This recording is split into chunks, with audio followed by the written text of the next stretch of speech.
김건희 씨는 어제 구속 기소됐는데 도이치 주가 조작 연루 여부를 놓고서도 특검과 검찰의 판단은 정반대로 엇갈렸습니다.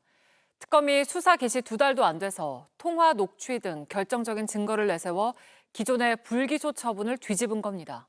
검찰의 봐주기 수사 논란이 다시 일고 있습니다. 김혜리 기자입니다. 검찰은 지난해 10월 도이치모터스 주가 조작 혐의를 받는 김건희 씨를 불기소 처분했습니다. 4년 6개월간의 수사에도 불구하고 김 씨가 주식 거래나 주식 시장에 대한 이해도가 낮은 일반 투자자라고 결론 내린 겁니다.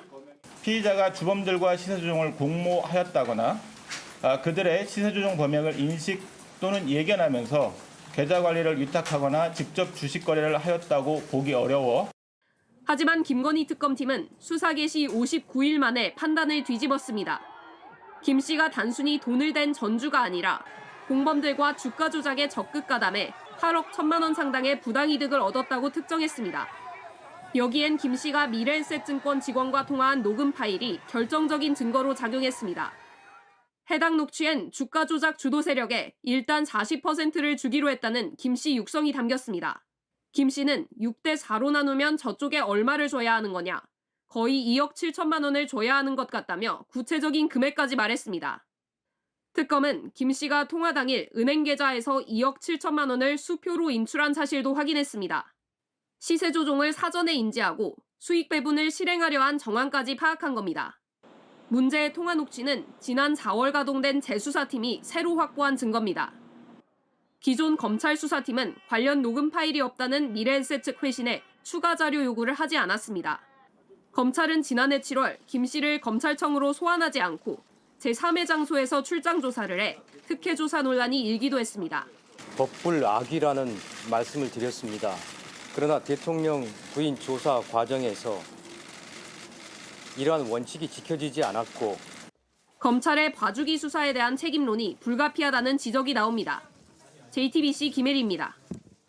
김건희 여사를 무혐의 처분했던 이창수 서울중앙지검장과 조상환 4차장 검사가 최근 사표를 제출한 걸로 확인됐습니다. 검찰은 현재 김 여사에 대한 재수사를 진행하고 있습니다. 이 소식은 박현주 기자입니다. 서울중앙지검 수사를 책임지는 이창수 서울중앙지검장과 조상원 4차장 검사가 사직 의사를 밝힌 것으로 확인됐습니다. 두 검사는 김건희 여사의 도이치모터스 주가 조작 의혹과 명품백 수수 의혹 수사가 진행되던 지난해 5월 임명됐습니다. 열심히 수사해서 죄가 있으면 있다 하고 죄가 없으면 없다고 하면 됩니다.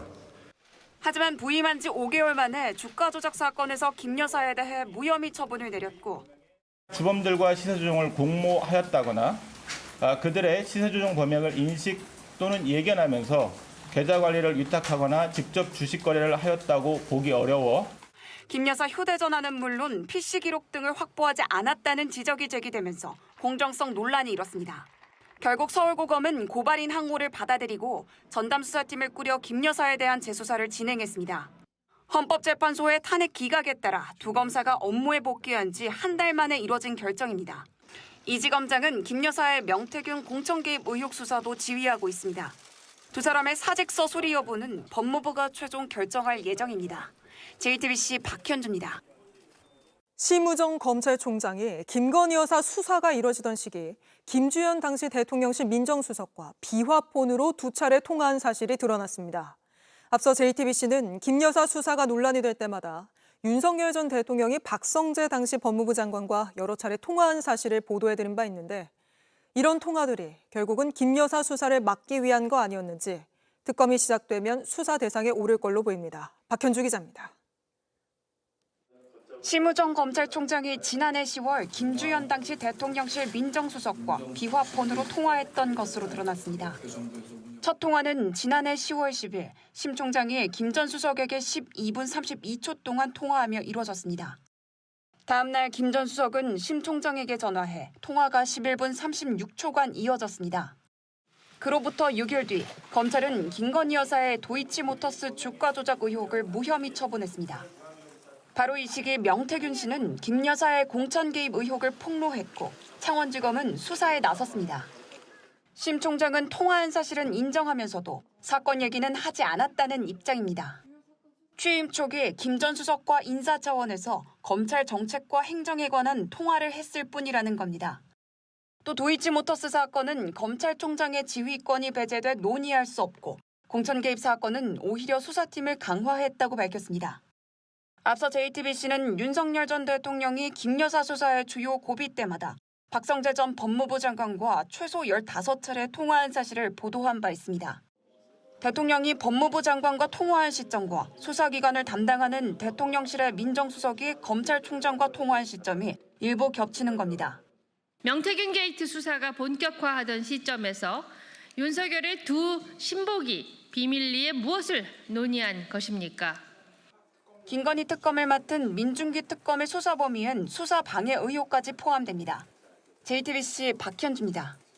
4년 넘게 수사에도 나오지 않던 김건희 여사의 육성 파일이 정권이 바뀌자마자 발견이 되면서 검찰의 부실 수사 논란이 커지고 있습니다. 법조팀 박현주 기자와 좀 더 짚어보겠습니다. 박 기자, 오늘도 저희가 왜 지난 검찰 수사가 부실하다 이런 지적이 나오는지 보여드렸어요. 네, 재수사팀이 확보한 김건희 여사의 육성 녹취 파일은 과거 수사의 허점을 여실히 보여준다는 평가입니다. 네. 검찰은 지난해 10월 브리핑에서 미래에셋 계좌와 관련한 수사 내용과 김건희 여사 진술이 엇갈린다고 밝혔습니다. 이 수사 결과 주가 조작에 이용된 김 여사 계좌 중 미래에셋 계좌만 HTS 방식으로 거래된 것으로 확인이 됐는데 김 여사는 HTS는 사용하지 않는다고 진술을 했다는 겁니다. HTS라고 하면 우리가 인터넷으로 접속하는 홈 트레이딩 시스템을 말하는데요. 이 수사 내용과 김 여사 진술의 앞뒤가 안 맞는 부분이 있었던 겁니다. 이럴 경우엔 압수수색을 통해서 이 증권사 직원과 통화 내역 등 추가 단서를 확보해야 하는데 검찰은 그러지 않았습니다. 사실 저희가 이 문제를 지난해 집중 보도해 드리면서 이 김 여사 관련한 진술과 정황들이 많다, 좀 더 따져봐야 한다, 좀 반복해서 지적을 했었잖아요. 네, 그렇습니다. 앞서 검찰은 김 여사로부터 수익 30에서 40%를 받을 수 있을 거라 생각했다는 1차 주포 이모 씨 진술을 확보했습니다. 네. 수익 약정은 이 김 여사가 주가 조작 일당과 공모했거나 이런 사실을 인지했는지 확인할 수 있는 결정적 증거입니다. 하지만 검찰은 이 씨가 수익 약정이 없었다면서 이 재판 진술을 바꿨다고 결론을 내렸고요. 2010년 3월 1차 주포 이모 씨가 차명으로 김 여사에게 보낸 4,700만 원이 김 여사의 손실액과 같은 액수여서 원금을 보전한 거 아니냐는 의문이 제기됐지만 전임 수사팀은 원금 보전은 없었다고 판단했습니다. JTBC는 또 김 여사가 주식을 왜 싸게 팔았냐고 항의했다는 취지의 2차 주포 김모 씨의 진술과 김 여사가 수익 배분의 대상으로 지목된 블랙펄의 이종호 전 대표와 BP 패밀리로 묶여 있다는 진술을 취재해 보도했지만 전임 수사팀은 김 여사가 시세 조종에 대해 알지 못했다고 결론 내렸습니다. 네. 결국에는 윤 전 대통령 파면 이후에 재수사가 시작이 됐고 재수사는 지금 전혀 다르게 흘러가고 있어요. 네, 맞습니다. 최근 재수사팀은 김 여사의 육성 파일을 확보해서 2차 주가 조작이 불거지던 시기 김 여사가 수익 40%를 배분해 주기로 했다고 직접 말한 것을 확인했습니다. 네. 20억 원을 두 달가량 맡기는 대가로 보고 있는 건데 사실상 수익을 약정했다고 본 겁니다.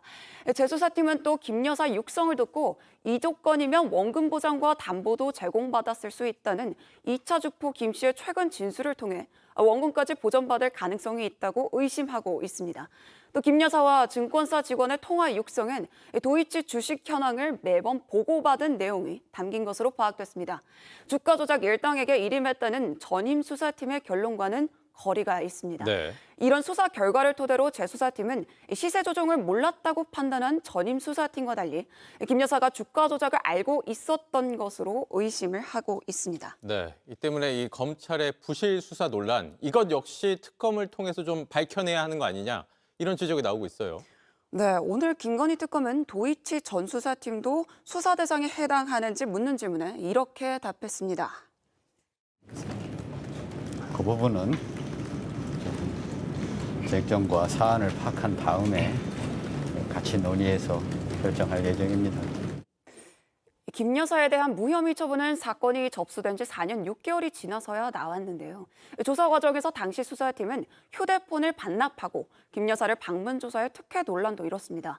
재수사팀이 수사에 착수한 지 50여일 만에 김 여사의 녹취 파일을 확보한 것으로 드러나면서 이 부실 수사 논란이 증폭된 만큼 특검이 출범하면 이 부분까지 모두 확인할 것으로 보입니다.